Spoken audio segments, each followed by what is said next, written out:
People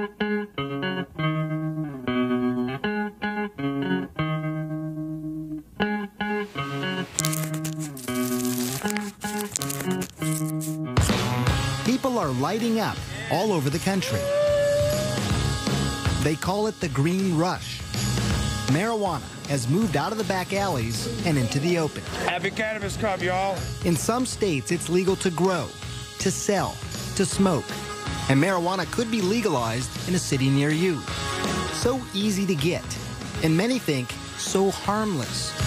But when the smoke clears, is marijuana bad for you? Or could pot actually be good for you? Marijuana is better than all those pills for you in terms of treating? Yeah.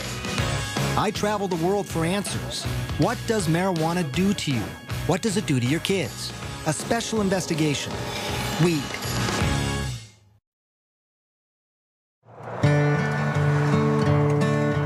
Our journey begins here, in this small town home, nestled in the mountains, with a family who has never allowed TV cameras in before.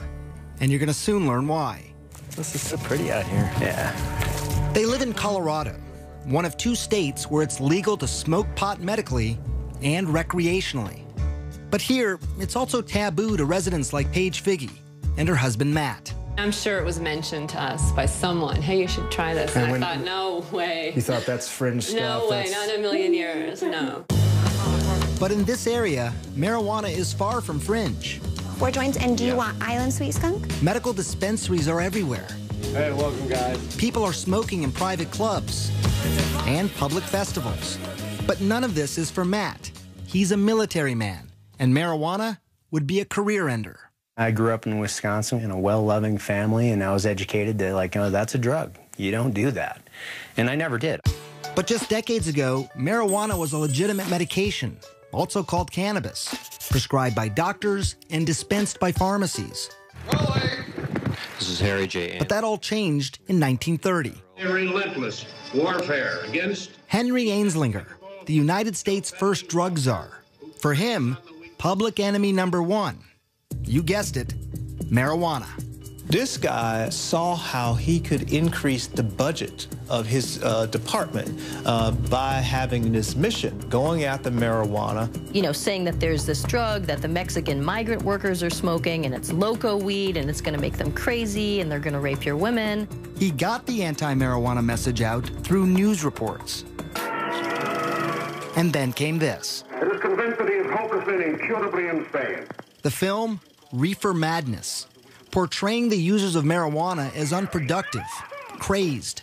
People are still afraid of what pot can do to them. In many ways, to have defined our attitudes now for 70 years. Yeah. Marijuana then became illegal in 1937. And by 1970, it was a Schedule I controlled substance. The government was saying it had no medicinal value and had a high potential for abuse. All reasons why the Figgies stayed away from marijuana. Until this. And this might be hard for some of you to watch.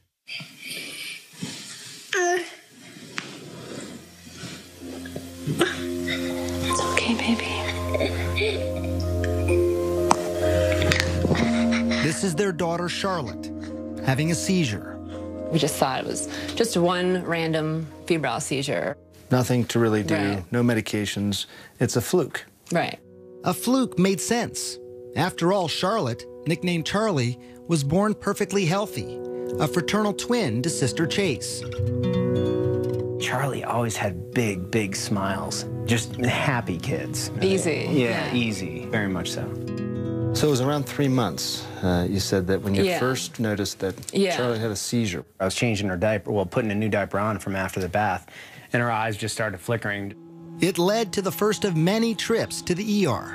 They did the $1 million workup, the MRI, EEG, spinal tap. You know, they did the whole workup and found nothing and sent us home. No abnormal blood tests, no abnormal scan. And developing normally, too. You know, talking and walking, and the same day as her twin. Nothing was behind yet.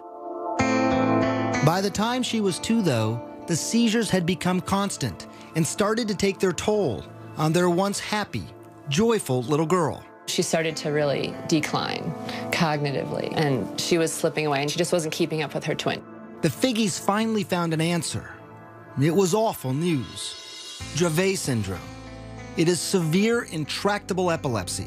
The seizures start during the first year of life and are unstoppable, difficult to control, and very damaging. Severe behavioral problems, attention deficit and hyperactivity, the self-injury, banging her head on the floor and pulling her hair out, and like a possessed child. This isn't your perfect, happy Charlotte. It was a race against time. Many Dravet kids die young, in early childhood. Charlotte was almost 3. For the next 2 years, the Figgies tried everything. Strange diets, acupuncture, and dozens of powerful drugs like Valium, Ativan, phenobarbital. But nothing seemed to help. Even worse, some of the medications nearly killed her. After 1 dose, she stops breathing. And after 2 doses, her heart will stop. Did you have to do CPR then on her yourself? Yes. I remember when her heart stopped and I had her pulse and I lost her pulse. There was just nothing. The ambulance is on its way. She survived. You're okay. Mommy's here. But now it was fall of 2011, and Charlotte was 5 years old. When things were at their worst, she just sees all night, and the kids are sleeping either in my room or next door. They can hear her, the seizure scream all night, 50 times a night. And Chase would come in the morning and just, this is her twin, and just hug her and like rub her head and say, I'm just so glad you survived through the night last night. Matt had been deployed to Afghanistan, and the only thing he could do to help was start scouring the internet. And he stumbled onto this video of a child using marijuana. So how's everything going? Jaden had 4 days without a seizure. I'm like, wow, having success on specifically Dravet, this is interesting. It's natural. And while he couldn't ever imagine taking marijuana himself, he was now in the stunning position of recommending it for Charlotte. I was like, we need to do this. And I said, I don't know. Charlie, there you are. And then Charlotte's condition got worse. 300 seizures a week, almost 2 every hour. She was not talking or moving, basically catatonic. As a last resort, doctors wanted to either prescribe a powerful veterinary drug used on epileptic dogs or put Charlotte in a medically induced coma so her brain and body could rest. For Paige, those were not good options. But maybe, just maybe, marijuana now was. But she was about to find out how hard that would be. This isn't go to the pharmacy and pick up your medicine. There was no protocol. When we come back, what will the Figgies do? And what would you do if this were your daughter?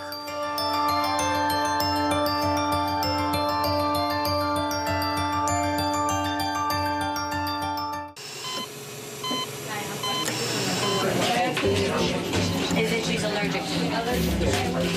I had resigned myself. I don't think she's gonna survive this. We've seen her flatline in the hospital. We've said goodbye. You're listening to Matt and Paige Figgy describe their own daughter. What would you do if this were your child? Charlotte Figgy had an extreme form of epilepsy. Her body was so frail that any seizure could kill her. With no traditional treatment left to try and the clock ticking away, her parents decided to try marijuana. Charlotte was just 5 years old. You need a card in order to be able to get the cannabis from a pharmacy. Doctors have to prescribe it. You need 2 doctors in Colorado to get the card for a juvenile or a child. It was hard. We were the first young child, and they said no. Everyone said no, no, no, no, no. Certainly her age played a role in my hesitance. Dr. Alan Shackelford is a Harvard-trained physician. He's also among a handful of doctors in Colorado who give prescriptions for medical marijuana. From the moment Charlotte entered his office, he knew she was in trouble. While he was just examining her, she had 2 seizures. She'd failed everything. There were no more options for her. Everything had been tried, except cannabis. Here's how scientists think it might work. Marijuana is made up of 2 ingredients. THC, that's the psychoactive part that makes you high, and CBD, also called cannabidiol. It's the CBD that scientists think modulates electrical and chemical activity to help quiet the excessive activity in the brain that causes seizures. I've been telling my patients to cut. Dr. Julie Holland is the editor of The Pot Book, a complete guide to cannabis. For a long time, the work on cannabis and epilepsy was sort of inconclusive. Maybe it works, maybe it doesn't. They couldn't quite figure it out. And it's only when they really started separating THC from CBD that they saw, definitively, yes, CBD seems to really stop seizures.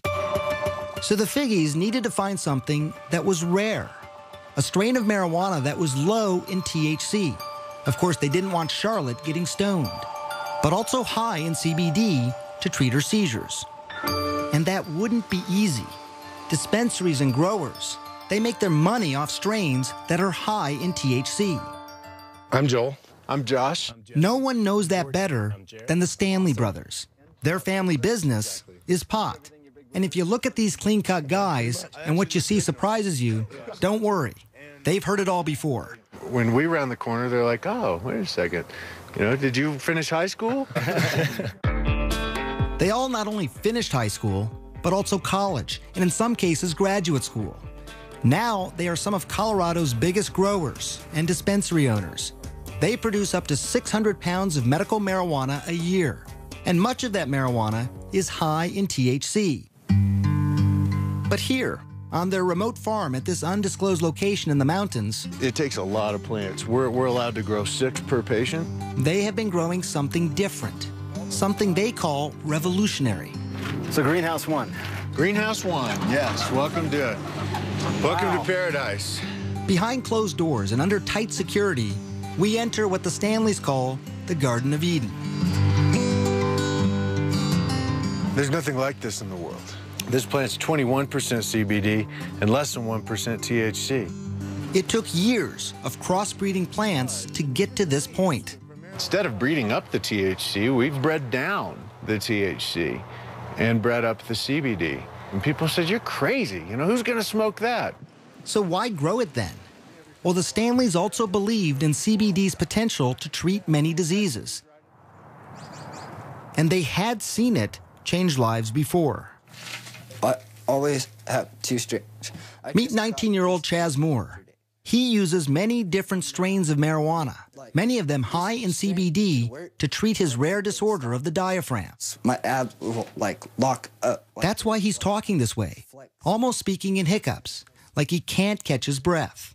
It's called myoclonus diaphragmatic flutter. This fluttering here, it's annoying, but it becomes painful pretty quickly, I imagine. Yeah.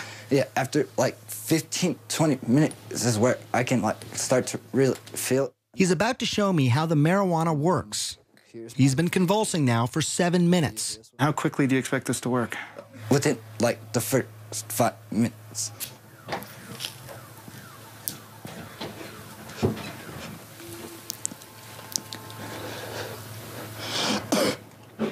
And I'm done. That's it? That's it. It was actually less than a minute. Depending on the attack in the day, it'll work within the first couple hits. Hear how his voice is completely different. That attack lasted 8 minutes. But some have lasted much longer and happen as often as 40 times a day. And like Charlotte, he had tried so many things before. By 16, Chaz was taking these powerful, addictive, potentially deadly narcotics and muscle relaxants daily, like Valium and morphine. It would be safe to say that marijuana, what you have in your hand there, is better than all those pills for you in terms of treating what's going on? Yeah, I'm not zombified. I've had 16, 17 attacks today, and I'm still sitting up talking to you. My first attack on all these, I'd be in the hospital. I'm a firm believer that marijuana has actually saved my son's life. Chaz's father, Sean. His quality of life now is 1,000 times better than what it was when he was on the pharmaceuticals. A quality of life that Paige Figgy desperately wanted for her daughter, Charlotte. But she still had one hurdle to cross, convincing dispensary owners like the Stanleys to sell marijuana to a 5-year-old little girl. When Charlotte's mother called my brother Joel, the brothers had a meeting. He said, tell us about this patient. She's 5 years old, he said. And we said, oh, no, we can't do that. Why? It was the fear of the unknown. Charlotte was the youngest patient at the time wanting marijuana. Would it be too much for her? Or would it change her life forever? We'll find that out later. But first, learn more about what marijuana does to your kid's brain, and yours as well.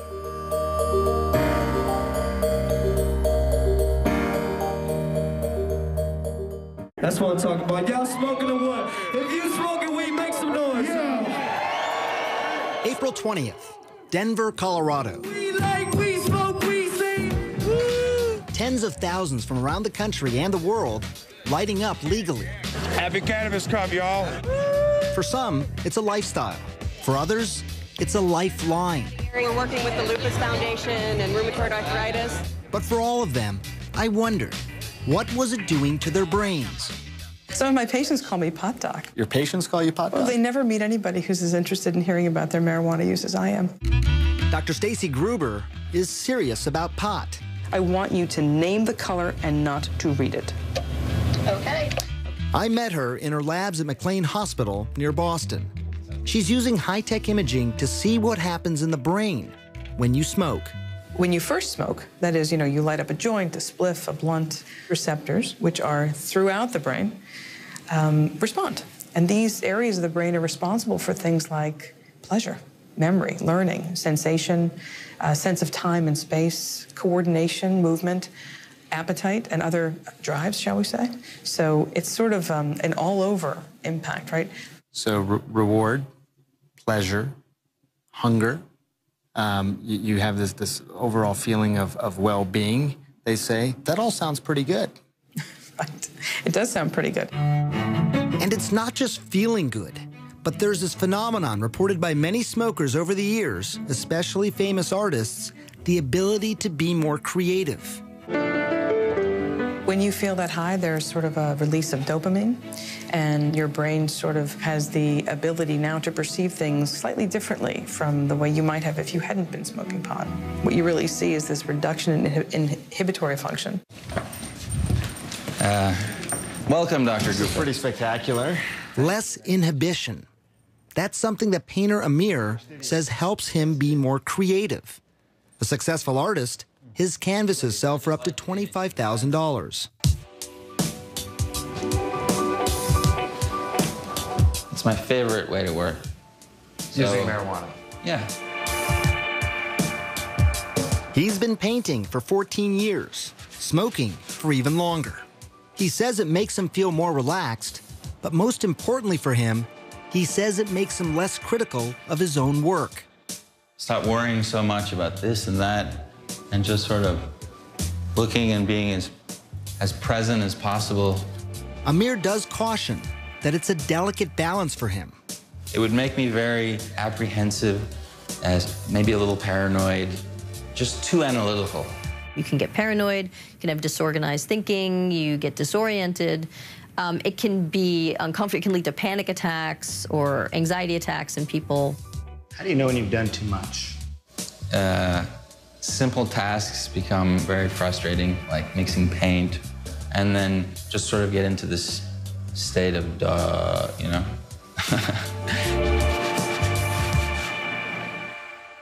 Good nail. And why that happens is exactly what Columbia University neuroscientist Carl Hart is investigating. Exhale. Research subjects in his lab smoke marijuana and then take a variety of cognitive tests. The effects will be disruption in memory, disruptions in inhibitory control. They will become slower at cognitive functioning, a wide range of things. These effects are temporary, but they're pretty pronounced and they are clear. And it's slowly becoming clear to scientists what part of the brain is most affected. It's the prefrontal cortex. It's very important for planning, thinking, coordinating your behaviors. There are tons of marijuana receptors in this region. And we think that marijuana, particularly in the novice, can disrupt all of those behaviors. An impairment that Hart cautions could be dangerous, especially when driving. You may prematurely hit your brakes. You may prematurely hit the gas pedal, a wide range of things. You may make a turn without looking more carefully. Look at this experiment done by CNN affiliate KIRO in Washington State. Subjects smoked marijuana and then drove. One was a daily medical marijuana smoker, and another, an infrequent weekend smoker. Relaxed and buzzed. The more the novice user smoked, the more trouble behind the wheel. Watch yourself, watch yourself. But interestingly, the habitual smoker didn't have as much trouble. I wouldn't pull her off the road, no. No, not yet. And that's something I witnessed firsthand driving around with 19-year-old Chaz Moore. The day that I spent with him, he had been smoking all day long. Do you feel impaired at all? No, I don't. I feel normal. Turns out when you test people who have a lot of experience with cannabis, you don't see many disruptions.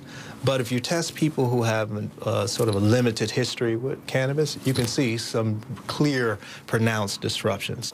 Of course, no one thinks that driving when using marijuana is a good idea. But what scientists can't answer is if there is a safe legal limit, and if people who use marijuana daily as a medicine should be able to drive. How impaired are they? What is more clear, though, is the effect of marijuana on the young brain. What we see is a very big difference in people who begin to smoke prior to the age of 16 and those who smoke after age 16, what we call early versus later onset.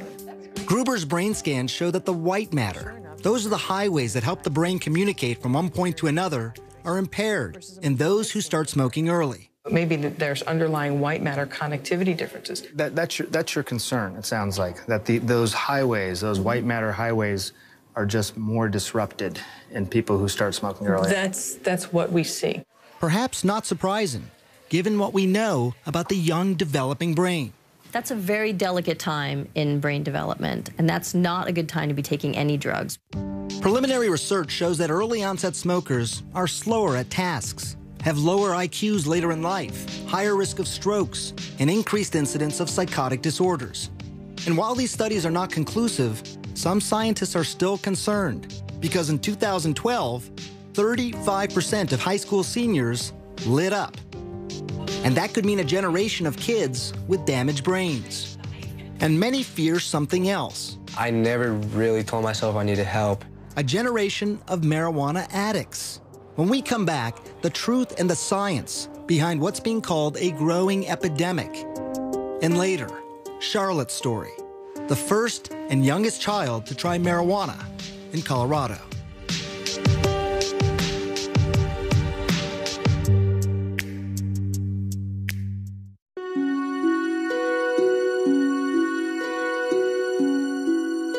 This was the day Chaz Moore almost died. Pumped full of drugs like morphine, Dilaudid, Valium, to quiet a non-stop 48-hour attack. I thought I was going to overdose, and yeah, it was pretty bad. At his bedside, his father Sean watched his son go from being catatonic to what he calls high as a kite. How high are you on the morphine? I'm not high on I've watched friends of mine die from taking the same drugs that he took. You see, Sean was a drug addict, and he had struggled for decades to get clean. It was scary. It was really important for him not to take these drugs if he could avoid them. If he could avoid them. I know how addictive they are. I've seen it. It scared the hell out of me. But Sean is not scared of marijuana, and neither is Chaz. This right here, I don't get sick off of it. I can't overdose. And Chaz is right about that. While there are fatal, accidental prescription medicine overdoses every 19 minutes in this country, there are virtually no reports of fatal marijuana overdoses. And it's perhaps one of the biggest reasons most people think pot is safe. In fact, a new study of children showed that by high school, only 1 in 5 think marijuana is harmful. That's the lowest number in more than 2 decades. And it's something we heard over and over as we traveled around the country. Not really that harmful. It has a lot of benefits. Not really too concerned about it. I think it's safe if you're a safe person. Probiotics are not. But the experts we spoke to said there is more to the story. There are people who compulsively smoke, who want to stop smoking, but they can't stop smoking. In fact, 9% of marijuana users will become dependent. Now, that's not as high as other drugs, like heroin. 23% of users become addicted, or 17% with cocaine, or 15% with alcohol. But it's still approximately 1 out of every 11 marijuana smokers. There's no longer any scientific debate that marijuana is not just psychologically addictive, but also physically addictive. So give me an update. How you doing? Dr. Christian Thurstone runs one of Colorado's largest youth substance abuse treatment clinics. The number of marijuana addicts he treats has tripled in the last 3 years alone. Literally, I cried about it. Marijuana is #1 on their list of priorities. They have dropped out of life. Back in the day, I wouldn't feel like my day has really started if I didn't get high. Joel Vargas started smoking when he was just 13. By 15, he was smoking more than a dozen times a day. He stopped skateboarding. He even dropped out of school. I like getting high. I need to get high because my brain is telling me. Adolescents, starting at about age 13, have a pretty mature brain reward center, so they can experience rewards and pleasures the same way adults can. But the problem with that is that their prefrontal cortex, which helps people think ahead, control their impulses, that's not fully developed until age 24. That explains why adolescents are much more vulnerable. There's something else that addiction experts believe is likely happening in the brain. When you smoke pot, the feel-good chemicals that make up marijuana, called cannabinoids, remember them? They cause your brain to stop producing its own natural cannabinoids. When you stop smoking, you have no feel-good cannabinoids of your own. Until your body kickstarts production, you feel lousy. So many people smoke again to feel better. And today's marijuana could be more addictive. It has more of the psychoactive ingredient THC than ever before. Brain researcher Dr. Nora Volkov. If you smoke a very potent marijuana, the 9-THC content is going to go very fast into your brain at relatively high concentrations, and then that increases its rewarding effects and its likelihood of transition into addiction. So how much stronger is it? You see the barbed wire, obviously, on the fences. Well, I traveled to Mississippi, where marijuana is illegal. But here, on the campus of one of the country's oldest universities, Ole Miss, a huge stash of marijuana is under lock and key. This is our vault. This is some pretty tight security. I mean, look at this door. Mahmoud El Soli runs what's called the Marijuana Potency Project. What's the potency of this? This is about 8%. For 3 decades now, his team has analyzed weed confiscated from drug busts. This is 36% THC. You can smell it. It has a good aromatic smell. How much does this worry you? 36% THC, confiscated. Very, very dangerous material. For someone that is not experienced in marijuana smoking, take some of this and they're going to go into the negative effects of the high amounts of THC, the psychosis, the irritation, the irritability, the paranoia, and all of this. And while not all the plants are this high, there's no question he's seen a trend. In 1972, the average potency was less than 1% THC. Now, it's nearly 13%. Are people becoming more obsessed with high THC marijuana? I think so. They start out with a 0.5% or 1%, and they get a good high. And then as they continue to use that, it doesn't give them the same high anymore, so they seek either smoking more or higher potency material. It happened to Joel Vargas. After a couple of years of smoking daily, Joel eventually ended up in rehab, where he faced mild withdrawal symptoms like irritability, insomnia, nausea. It certainly isn't anything nearly as dangerous as abrupt discontinuation of alcohol. You know, for somebody like Joel, going into rehab is really about learning new behaviors, more than it is about sort of treating the physiological dependence or tolerance or withdrawal issues. Joel's been clean now for 6 months, but these kinds of risks, they don't scare off Charlotte Figge's parents. People ask us that a lot, like, how did you make that decision? It wasn't a decision. It wasn't a decision. It was the next viable option. And some would say a radical option, marijuana for a 5-year-old. But it was an option they hoped would change her life forever. Baby. When we come back, Matt and Paige Figge finally give their Charlotte marijuana.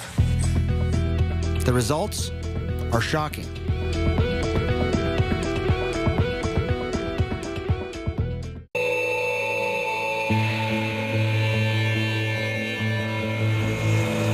It was January 2012. Afghanistan. About 7,000 miles away from his family in Colorado, Matt Figge received this video from his wife, Paige. It's horrible seeing these videos when I'm deployed. It was his 5-year-old daughter, Charlotte, seizing. Diagnosed with a severe form of epilepsy, she was having 300 seizures a week, each attack so severe it had the potential to kill her. They had already tried dozens of high-powered drugs. We needed to try something else, and at that point in time, marijuana was that natural course of action to try. At home in Colorado, Paige searched for marijuana high in CBD. That's the ingredient some scientists think helps seizures, and also low in THC. Remember, she didn't want to get her daughter stoned. She found a small amount at a Denver dispensary. The owner was surprised that anyone would even want it. They said it's funny because no one buys this, you know. That was the general consensus. Nobody wanted it. It didn't have any effect. Paige paid $800 for a small bag and took it home. I had a friend that was starting a business on making medicine. And I said, can you help me extract the medicine from this bag of marijuana? I measured it with a syringe and squirted it under her tongue. It was exciting and very nerve-wracking. Holding Charlotte in her arms, Paige waited.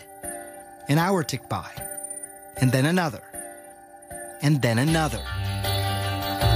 She didn't have a seizure that day.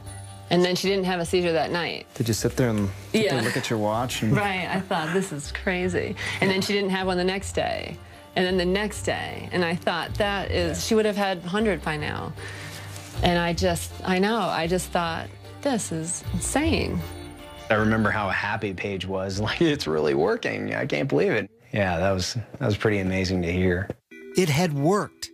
But in just a couple of weeks, the excitement was overshadowed by panic. Paige was running out of marijuana, and the dispensary didn't have any more of that particular strain. Even if there was more, the monthly price tag would have been astronomical, $2,000, and not a penny of it covered by insurance. But then Paige heard about the Stanleys, the 6 brothers, and their greenhouse of marijuana that is high in CBD. I said, oh my goodness.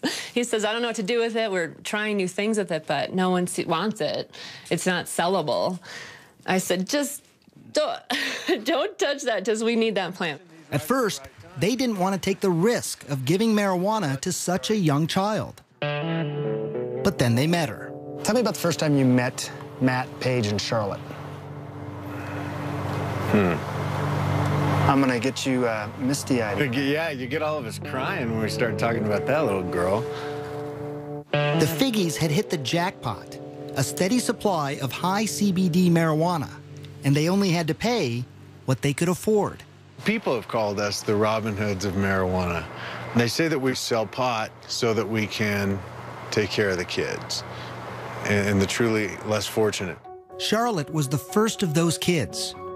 Late spring 2012, she tried the Stanley Special Marijuana, and again, it worked. I can't tell you what that means to us.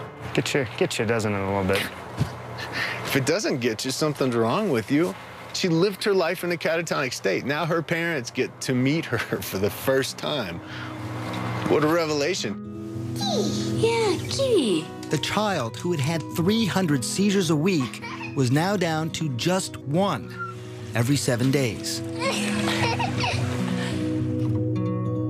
Pitter pat, tiptoe. When I first met Charlotte, March of 2013, it was 1 year after that first dose of marijuana.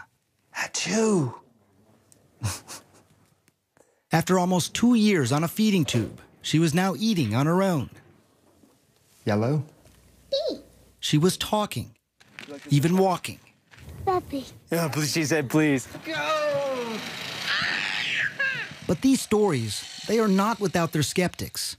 One of the country's 2 hospitals dedicated to Dravet syndrome in Florida states at present there is no evidence that cannabidiol is effective for the treatment of epilepsy.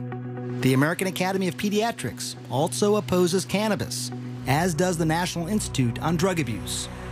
It is such an amazing turn of events that it really can't be a fluke, but I do still wonder. Do you still wonder too, Matt? Hell no. You know it's working. It's working great. You just look wonderful. And Charlotte's doctor, Alan Shackelford, also agrees. Yet his commitment to medical marijuana has drawn criticism. He's even been called Dr. Feelgood.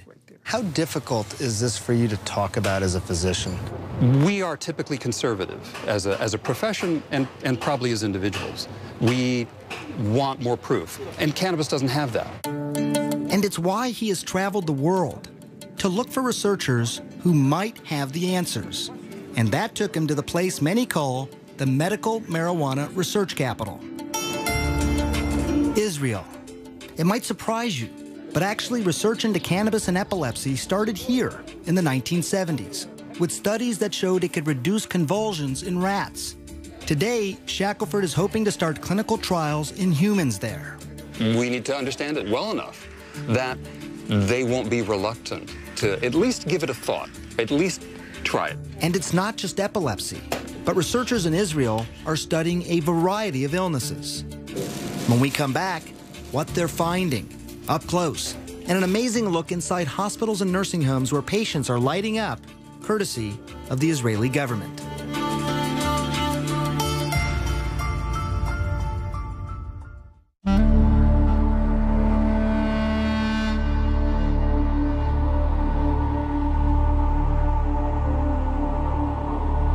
As the sun was rising on the ancient city of Jerusalem, the final leg of our journey was just beginning. There have been some great advances here, and I'm proud of that, obviously. Dr. Boaz Lev is with Israel's Ministry of Health. Here, they have pioneered marijuana research. They were the first to isolate THC and CBD decades ago. And now the country's ministry licensed 10,000 patients to use marijuana medicinally and has approved more than a dozen studies to treat illnesses like PTSD, pain, Crohn's disease, even cancer. Hopefully, this will prove to be the best medication. I really hope so. We're not there yet. Answers might come from places like this. It's a state-run nursing home outside of Tel Aviv. Residents here are using marijuana for pain, loss of appetite, Parkinson's disease, and dementia. Moshe Root is one of those residents. He was 77 when he smoked his first pipe of marijuana. He's 80 now, and he smokes a couple of times a day. It's to help with the pain and the hand tremors caused by a stroke. So it's a mixture of tobacco and marijuana. He even decided to light up during our interview to stop his hands from shaking. You're saying your hands are steady because of the marijuana? It also helped ease a deeper pain hidden from sight.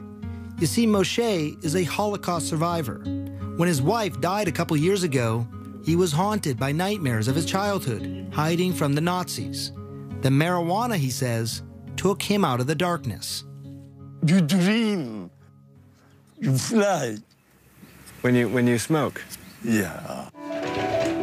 There are 19 other patients here. Scientists at Tel Aviv University are now studying their progress, and they call the results outstanding, including weight gain, improved mood, pain and tremor reduction.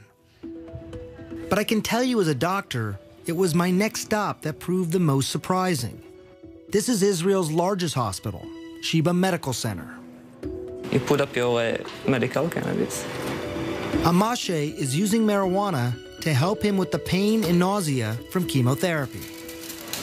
Filling up the spoon, so that's your medicine inside there. Of course. Now take it out, put up the valve. And he's doing it inside the hospital. How are you feeling? A relief, first of all, in the muscle, in the leg.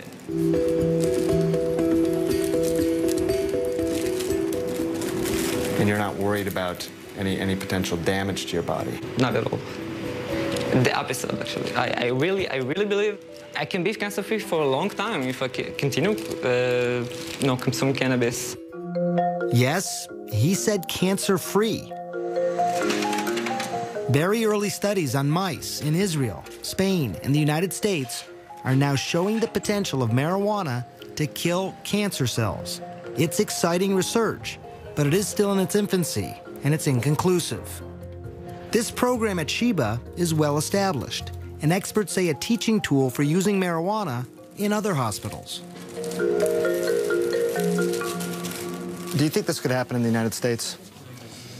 I don't know that there's yet enough really concrete evidence of cannabis's benefit that's satisfactory, at least in that context. I think it's going to come. But it could be slow going. The FDA has been great at approving studies, but National Institute of Drug Abuse has been really stonewalling and blocking any studies looking at therapeutic effects of cannabis because that's not their mandate. Their mandate is to look at the harms of drug use. It's very easy to blame an organization. Dr. Nora Volkoff, who is the director of NIDA, says they are not standing in the way. She claims they are not the only government institute that approves marijuana research. If you would come up with a grant that says, okay, this is going to be a treatment for drug addiction, then it would go to us. But if it's cancer, it goes to the Cancer Institute. If it is schizophrenia, it goes to NIMH. And so the institutes have a mission with certain diseases. What is clear, there are bureaucratic hoops that most researchers simply don't want to jump through. Neuroscientist Carl Hart. There are not many people studying marijuana. It's very difficult to get approval to study marijuana. What's nice about Israel is that the government is helping the research to happen. And it's research that could give hope to patients like Charlotte Figge. I made it. Scientists in Israel are learning that marijuana use might actually protect the brain, not damage it. They've been able to show that it can decrease the amount of brain damage from head injuries in mice. To be able to give a medicine after the injury to reverse some of the damage, that's huge. I want to paint my nails. You want to paint your nails? I'll paint your nails. I literally see Charlotte's brain making connections that haven't been made in years. It's almost seeming to build her brain, where before it seemed broken. And while scientists are still at the very early stages of knowing if this is actually happening, I can tell you it was remarkable to see her progress. In the 3 months since we first met her, we saw a change. She was now talking more. Say puppy. Yeah. She's horseback riding. Good girl. She even rides a bike on her own. And the special strain made for Charlotte is now named for her. It's Charlotte's Web. It is Charlotte's plant. It's Charlotte's plant. Not anymore. Now it's for all the children. More than 41 children are using Charlotte's Web here in Colorado. All of them are reporting significant seizure reduction. And there are dozens more on a wait list, hoping, praying that a plant could change their lives, just like it did for Charlotte. I'm gonna get you. You both seem very at peace. I'm very at peace, yeah. Very peaceful. We've been given a great life. You know, it's unfortunate that Charlie has this Dravet syndrome, but thank God we've got something now that's working. And she's doing so great today. Yeah.